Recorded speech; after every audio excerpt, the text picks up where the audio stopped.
Watch how we precondition messy Amazon data with Badbank.ai to create clean, usable data and files and upload transactions into QuickBooks. As the workflow process on Badbank's website describes, after receiving the large, confusing CSV file from Amazon, as requested by regular Amazon customers, the first step to getting it into Badbank.ai's preconditioner is to simplify the data. We modify the CSV file to keep only the 3 columns that Badbank needs: order date, total owed, and product name.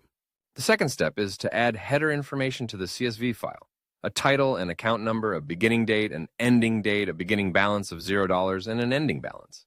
For the ending balance, we use the sum of the total owed amounts. That way, Badbank's AI will know when all the transactions are accounted for. Step 3 is to create a PDF by saving the worksheet as a PDF file type, making sure to select Sheet instead of Workbook.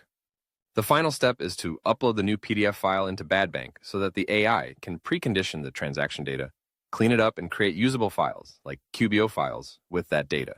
If we open up the top-level CSV file from the new output folder, we can see that Badbank's AI has done just that. Clean, readable, consistent names have been extracted from the messy Amazon data, and everything is neatly organized and accounted for. We can sort or pivot this data, send it to a tax preparer or CPA, or import it into any accounting system. We can use the QBO file that Badbank has created to import these transactions into QuickBooks.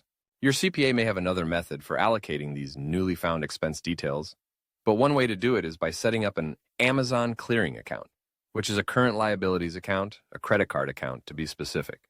With a clearing account, we can import all the detailed transactions and distribute them to more specific expense accounts from there. Either way, we have newly found details that can improve deductions come tax time. Get started saving time and money today with Badbank AI.